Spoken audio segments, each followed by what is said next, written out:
Hi everyone, this is Kim and you are listening to Unfiltered Wednesdays, the show where we have real, unfiltered conversations about navigating big life transitions as a student, a professional, and a human being.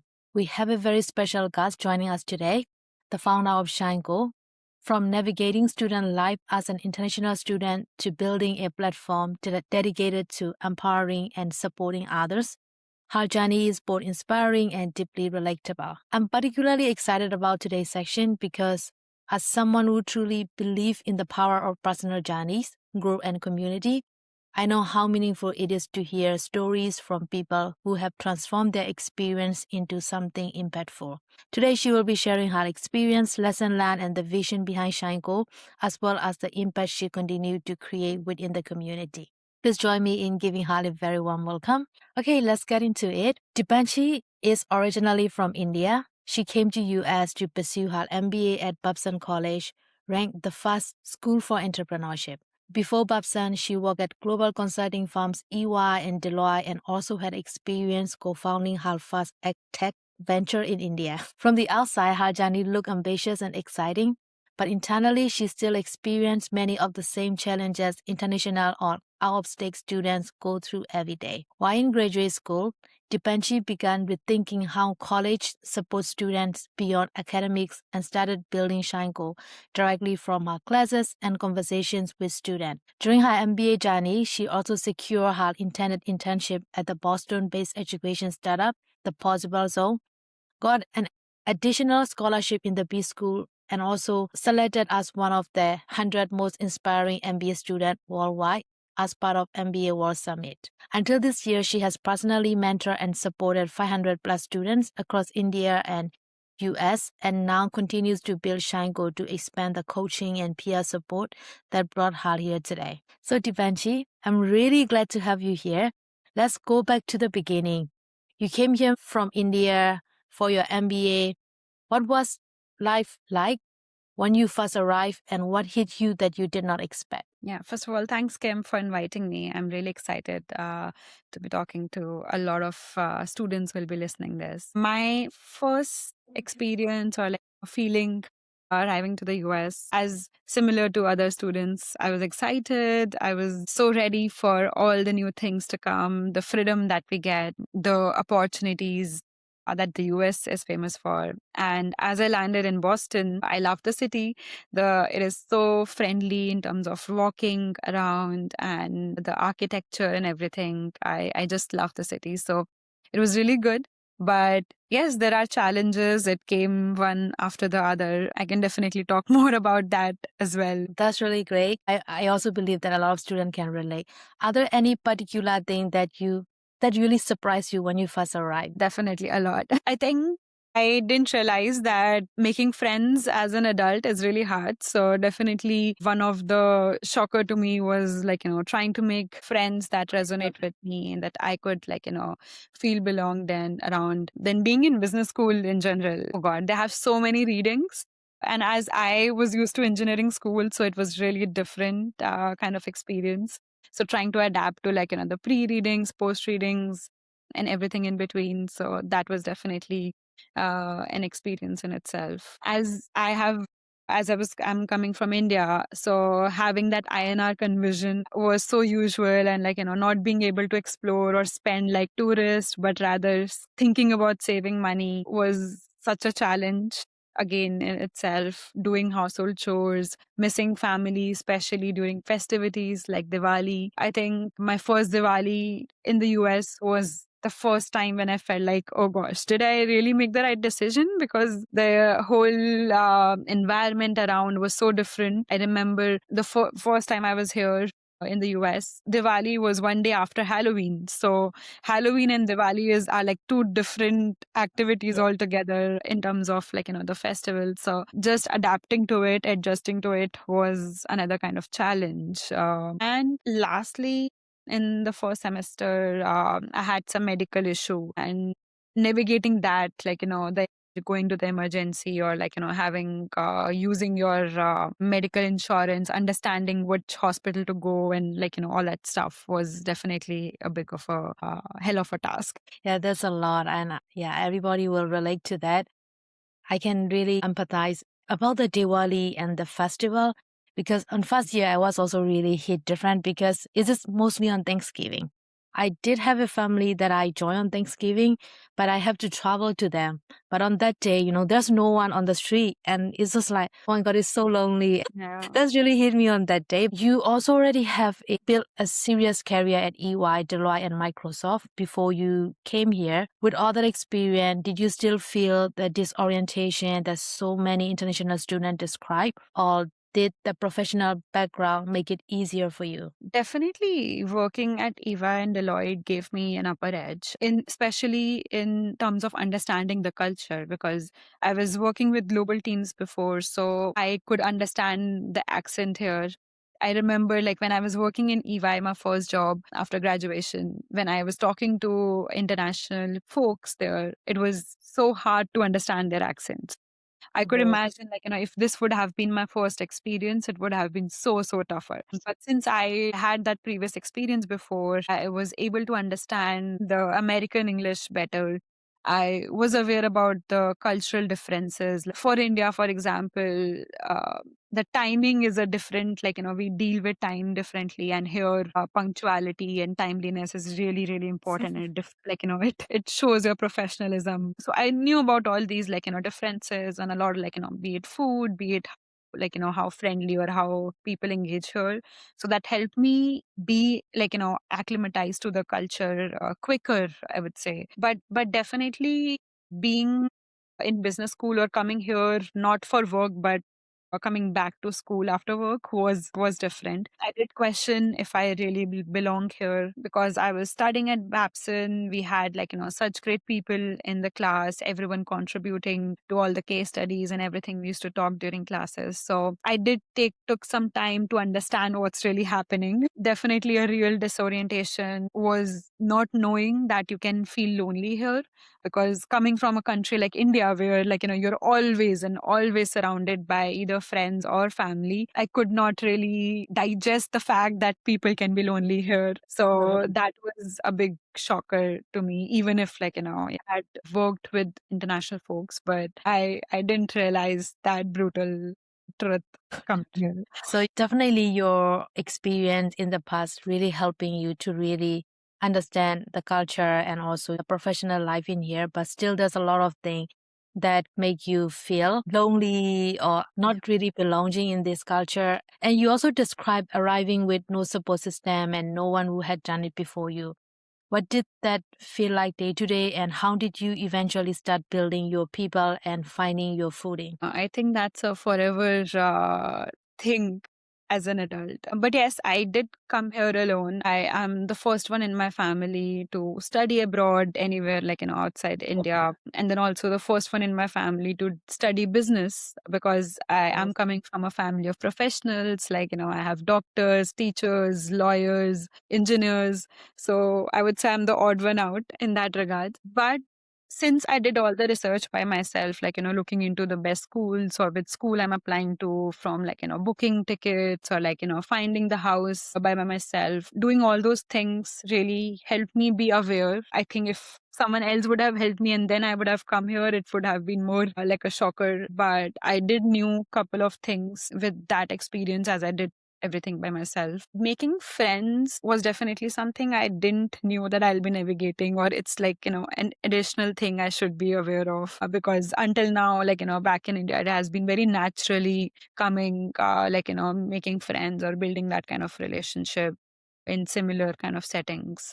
But here in school, I think being part of class groups, because like, in the school, there were different activities or like, projects that we had to do in groups. So that really helped in knowing different cultures, knowing the differences and similarities among people. That helped me to make friends as well. Involving in different clubs and student organizations also helped, because I feel especially with clubs, you get around with people who have similar thoughts or similar interests as yours. So for example, I was part of product management club. I was part of acceleration club, which was around startups. So uh, I was actually around people who had like be it not personal, but at least professionally, they were interested in something similar as myself. So we had things to talk about. We were discussing, learning from each other. So that was really a good experience, making friends or starting from there. I also engaged in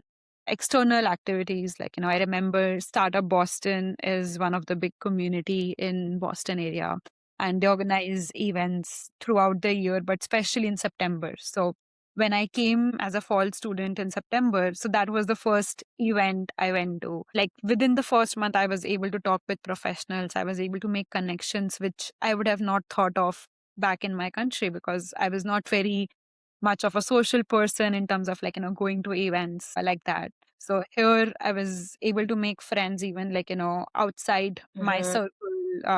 Age is not a barrier here. I have friends who are more than 40 of age. So it doesn't matter. It's all about who understand you, who you are able to feel belonged. So that's how I've been adjusting to the environment and learning, being curious and making friends that way. That's really great. And congratulations for being the first for a lot of things in your family and not just being the first, being success in everything you do. And so you found your people and started building your support system. But let's go deeper on that. What did having the right mentorship and guidance do for you, not just professionally, but personally? How did it shape who you become? Yeah. So as I mentioned, I was out in the Boston community going to events. That with that, I was able to find some mentors and coaches who really helped me. I didn't realize that, I'm moving towards a path, but just talking with them, learning from them, and then actually staying in connect. I feel LinkedIn is just so powerful to stay in connect with people, to learn about their previous experiences, to find synergies among the work space. So for me, especially mentorship and coaching has been the reason I'm here because after the different challenges and experiences, comparing that experience, like that first semester experience in the US to what I was doing in India, I almost thought of dropping out. Was I can definitely back and continue what I was doing, but I was able to find the right kind of support, the mentors and coaches who mentioned about things being curious or find your purpose. Like, why did you really come here? What was the first thing that drove you to joining the business school? Even if was already part of consulting, which generally is the dream of people, students who graduate from MBA. So those conversations, those reflections as part of mentorship and coaching really helped me a lot in terms of thinking and retrospecting on how to move forward, what to learn and what to do next. Wow, that's very powerful. And thank you for sharing that. And you almost drop out, but mentorship, coaching, and all this community really help you back to go on the right track. So that's really important. So at some point, that feeling of being alone that you mentioned turned into a decision to build something. What was the exact moment, the conversation or experience that made you say, I'm going to create ShineQuo? So I wasn't thinking about building a business. I was facing challenges. I almost sort of dropping out. But then I remember in the second semester, I came back with my hair short. I was like, okay, let's start it again. So during that time, I took a class in my school and as part of MBA, which was around learning new trends, market trends or something around that. And we had to choose a topic for which we had to study for the whole semester. So I chose mental health as the topic because I got really into it as thinking about how difficult, challenging it could be for students, for the upcoming generation to navigate things as we are moving into a lot of digitalization. So doing that, being part of that program opened up the doors which I would have not thought of. It made me realize that the problem is so big. I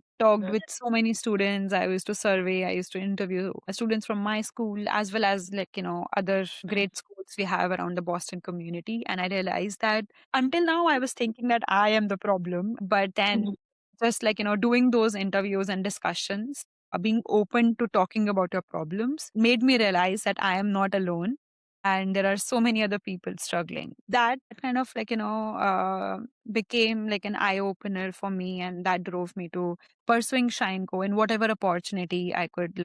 get. So I started pitching it as a business idea. And Babson, especially one thing that I learned from Babson was fall in love with the problem and not the solution. So I could see the problem. I didn't know what the solution is, but that really drove me to keep pursuing it. And ultimately, by the time I graduated, I decided to build a business out of it.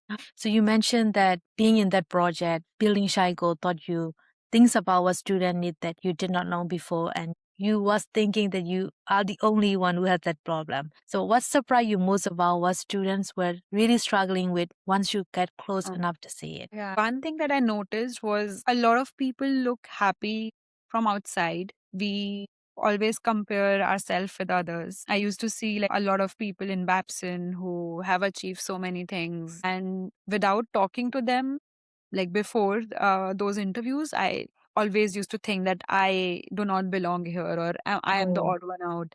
But as I talked with students, I realized that even if, you might be happy from outside, there are challenges. Everyone is dealing with something or the other. I believe in God. So I do think that, God doesn't give or treat people unequally, but rather they give challenges to each and everyone. It could be in different ways. Someone might be growing up without parents. Some people might be facing challenges financially. Some people might be having other kind of challenges, but everyone is dealing with something or the other. So we need to be really empathetic and put ourselves in other shoes before even uh, comparing or thinking about that their life is perfect and we don't have enough. So I think that is something I definitely learned from those conversations. So everyone has their own problem. Maybe they just don't show it all, but we really need to empathize before we judge them. At the same time, before we judge ourselves. So you are the founder, the builder, and at the same time, you will once the student this platform is designed for. How do you hold both of those identities at the same time? How did you come up with that question? That is a $1 billion question. um, it's fun, it's challenging, as well as it's the reason since I understand the problem of the students, I'm able to think it through. But then also a lot of times I might miss things because I'm also wearing a founder hat. I'm also building something. I have to think one step at a time as I'm builder of it with my team. So it's difficult to move around in different roles, but I try to have different days for different kind of hat that I'm wearing, a different role I'm pursuing. I have a diary with me always around where I try to note down things. So even if I'm thinking about business, but then if there is something that comes that crosses my mind, or if someone suggested something, especially a student sharing their problems, I try to note it down. I try to remember that, okay, this is something to take care of. So yeah, having a second brain to dump ideas on, and then having that capability to switch mindsets, to adapt,